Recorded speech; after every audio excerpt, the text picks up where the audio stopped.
Hello दोस्तों, आप सभी को नमस्कार। और हम कर रहे हैं राजस्थान के जिला दर्शन, और जिला दर्शन में आप सभी का स्वागत है। और आपको वीडियो अच्छा लगे तो लाइक, शेयर और सब्सक्राइब जरूर करना चैनल को। तो हम स्टार्ट कर रहे हैं राजस्थान का सिरोही जिला।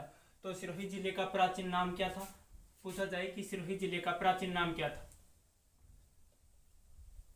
सिरोही जिले का प्राचीन नाम क्या था? तो प्राचीन नाम आएगा इसका शिवपुरी। सिरोही जिले का प्राचीन नाम है वो शिवपुरी था। सिरोही जिले का प्राचीन नाम है शिवपुरी था। और पूछा जाए कि सिरोही जिले में कौन सा राजवंश था जिसने सिरोही पर शासन की चलाया, तो वो था परमार राजवंश। यानी सिरोही जिले पर शासन करने वाला राजवंश है वो परमार राजवंश था। और सिरोही प्रजामंडल की अगर पूछा जाए कि सिरोही प्रजामंडल का गठन कब किया गया, तो सिरोही प्रजामंडल का गठन किया गया था 1939 में। सिरोही प्रजामंडल का गठन किया गया था 1939 में। और पूछा जाए गठनकर्ता कौन था, यानी सिरोही प्रजामंडल का अध्यक्ष कौन था और गठनकर्ता कौन था, तो वो था गोकुल भाई भट्ट। अध्यक्ष और गठनकर्ता गोकुल भाई भट्ट थे। और गोकुल भाई भट्ट है वो हाथलगांव सिरोही के थे। हाथलगांव सिरोही के थे। और गोकुल भाई भट्ट को कहा जाता है राजस्थान का गांधी। गोकुल भाई भट्ट को कहा जाता है राजस्थान का गांधी। यानी सिरोही जिले का प्राचीन नाम था Shivpuri. Shivpuri colonel James Tod ने दिया है। और इसका राजवंश है यानी परमार राजवंशों ने सिरोही पर शासन किया था। और सिरोही प्रजामंडल का गठन है वो 1939 में हुआ था। और गठन करता है वो गोकुल भाई भट्ट थे। और राजस्थान का गांधी कहा जाता है गोकुल भाई भट्ट को। और सिरोही जिले का शुभंकर क्या है? सिरोही जिले का शुभंकर क्या है? तो सिरोही जिले का शुभंकर होगा जंगली मुर्गा। यानी सिरोही जिले का शुभंकर है वो जंगली मुर्गा है। और पूछे जाते हैं सिरोही जिले के प्रमुख पठारों के नाम। सिरोही जिले के प्रमुख पठारों के नाम, और इसमें प्रमुख चोटियों में आती है गुरु शिखर पर्वत। गुरु शिखर पर्वत की ऊंचाई है वो 1722 मीटर। गुरु शिखर की ऊंचाई है वो 1722 मीटर है। और ये राजस्थान की सर्वोच्च चोटी है। यानी राजस्थान की सबसे ऊंची चोटी है वो गुरु शिखर है। 1722 मीटर इसकी ऊंचाई है। ये माउंट आबू सिरोही में है। और इसे कहा है संतों का शिखर। कर्नल जेम्स टोड ने इसे नाम दिया है संतों का शिखर। और 2 नंबर पर पठार आता है उड़िया का पठार। यानी राजस्थान का सबसे ऊंचा पठार कौन सा है? तो उड़िया का पठार होगा। इसकी ऊंचाई हो जाएगी 1360 मीटर। यानी उड़िया की पठार है उसकी ऊंचाई है वो 1360 मीटर है। ये राजस्थान का सर्वोच्च पठार यानी सबसे ऊंचा पठार है वो उड़िया का पठार है। और सबसे ऊंची चोटी है वो गुरु शिखर है। और 2-3 नंबर पर आता है आबू का पठार। यानी राजस्थान का ऊंचाई की दृष्टि से दूसरा पठार। इसकी ऊंचाई है वो 1200 मीटर है। यानी माउंट आबू में आता है आबू का पठार। इसकी ऊंचाई है वो 1200 मीटर है। और राजस्थान का ऊंचाई की दृष्टि से दूसरा पठार है वो आबू का पठार है।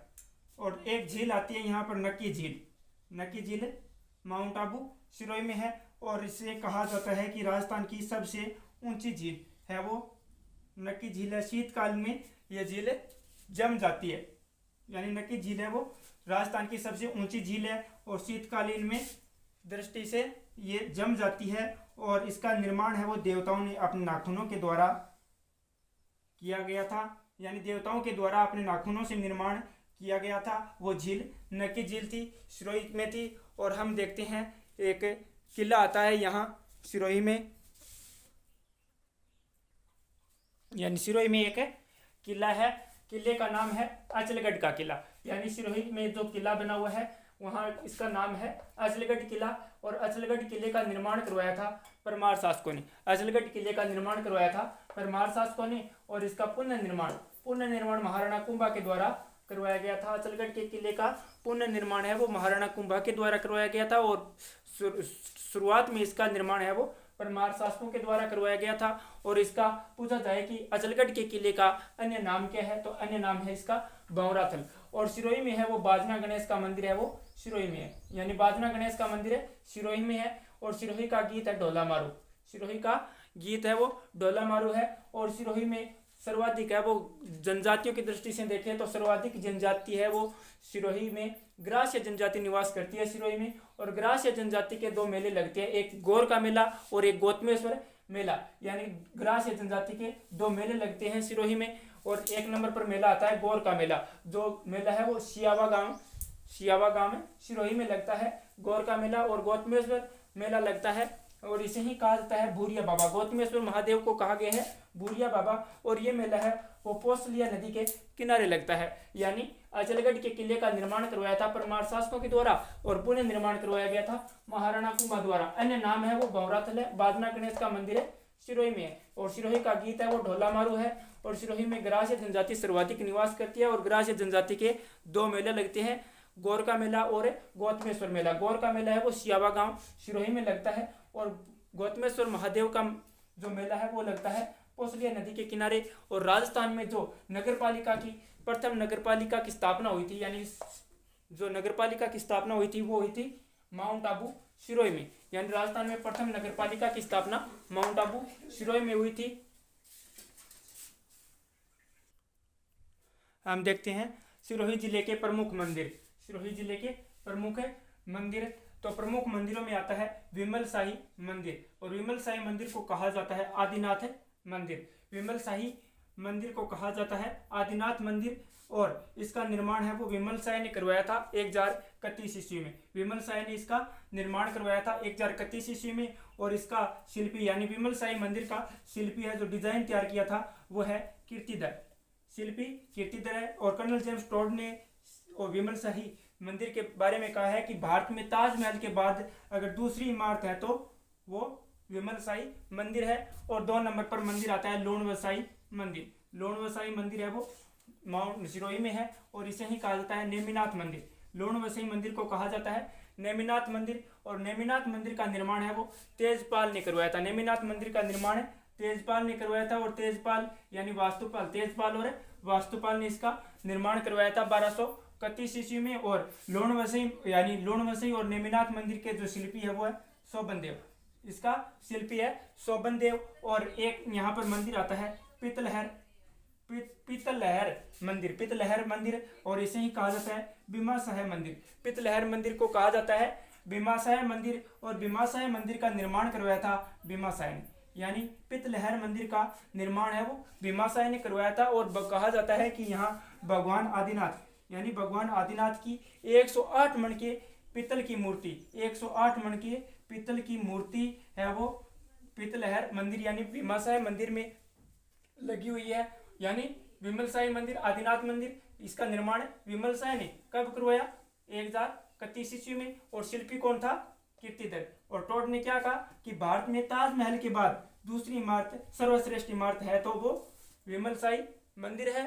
और 2 नंबर पर मंदिर आता है लोणवसाई मंदिर यानी नेमिनाथ मंदिर। निर्माण करवाया था तेजपाल वास्तुपाल ने 1231 ईस्वी में। और शिल्पी कौन था शोभनदेव था। और पितलहर मंदिर यानी पितलहर मंदिर को कहा जाता है भीमाशाह मंदिर। भीमाशाह मंदिर का निर्माण करवाया था भीमाशाह ने। और भगवान आदिनाथ की 108 मण की पितल की मूर्ति है वो पितलहर मंदिर में लगी हुई है। और प्रमुख अगला मंदिर देखते हैं कौन सा प्रमुख मंदिर आता है।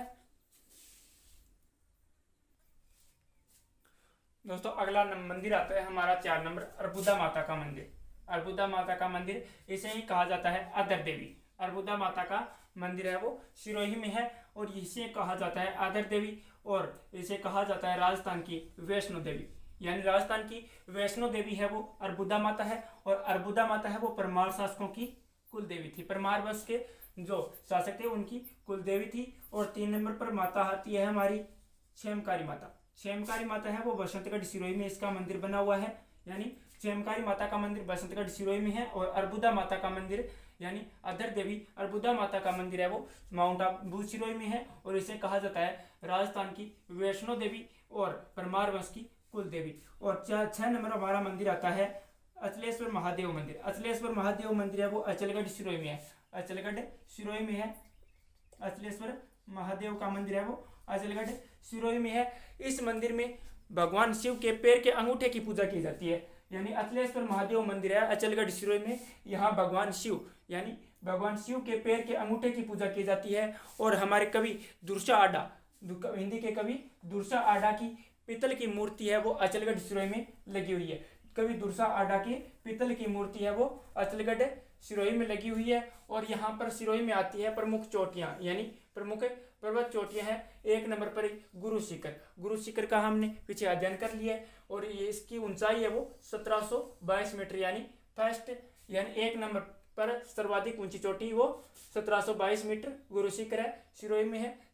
2 नंबर आती है शेर, इसकी ऊंचाई है 1597 मीटर और सेकंड है। और देलवाड़ा चोटी है वो उसकी ऊंचाई है 1422 मीटर, यानी देलवाड़ा पर्वत की ऊंचाई है वो 1422 मीटर ऊंचाई है। और अचलगढ़ है वो सिरोही में है, अचलगढ़ की चोटी है वो 1380 मीटर ऊंची है। और पूछा जाए कि राजस्थान के सिरोही जिले में कौन सी नदी बहती है, तो राजस्थान के सिरोही जिले में पश्चिमी बनास नदी बहती है, पश्चिमी बनास नदी बहती है। और हम अभी चर्चा करेंगे एक प्रमुख स्थान की जो बहुत इंपॉर्टेंट है, वो है माउंट आबू सिरोही।